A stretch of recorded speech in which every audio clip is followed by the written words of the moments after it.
all of us who are sort of absorbing this, there's nothing to be gleeful about a former president, whatever his quality. Being indicted. There's nothing to be happy about that. However, it is in some ways a great ratification of our notion of a citizen president. And I just would love to get your take on a governor throwing aside the dignity of his own office to put out that blizzard of words that had Soros and making it sound as if Alvin Bragg is under Soros's control and saying murky facts when he doesn't know the facts. It's a kind of shocking when I think everyone is sort of trying to make sure that this whole thing is dignified, even dignified for Donald Trump. The governor of Florida, as you know, went to Harvard Law School. He knows exactly what he's doing. He knows that he's defying federal power in a way that really harkens back to George Wallace in June of 1963.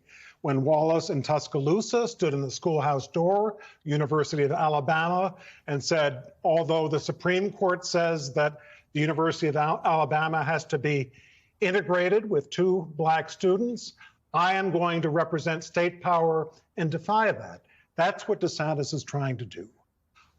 Fortunately, the more important historical thing, I'm sorry, go ahead, Joy. No, go. No, you please.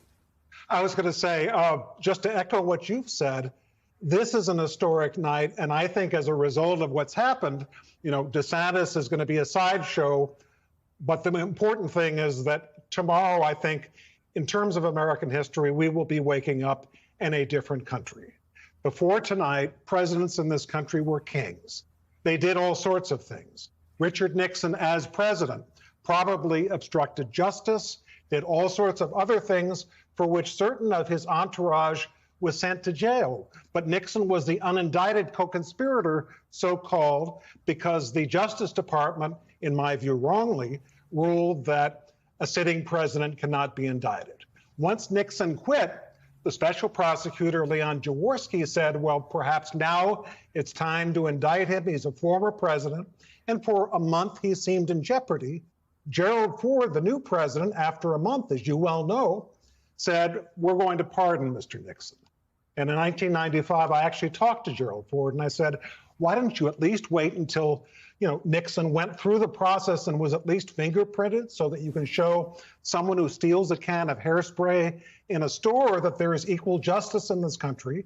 And what Ford said was, I don't think the American people have the stomach for a former president being indicted and going through a trial and going to jail. I didn't want the country to be distracted.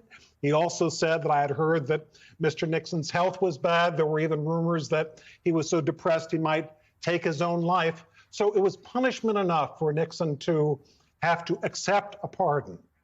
My view would be, and I feel more strongly about it than I did even on that day, that if you want presidents not to behave lawlessly, they have to expect that if they do the kind of things that Donald Trump, we now see, has just been indicted for before he was president, some of the things he may be indicted for as presidents, and some of the things he may be indicted for after being president.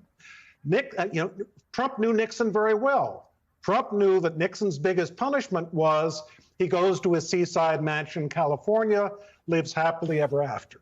If Donald Trump had seen Richard Nixon fingerprinted, or even going through a trial and going to prison, I think you would have not have seen this possible crime spree that we're hearing about of the last 7 years.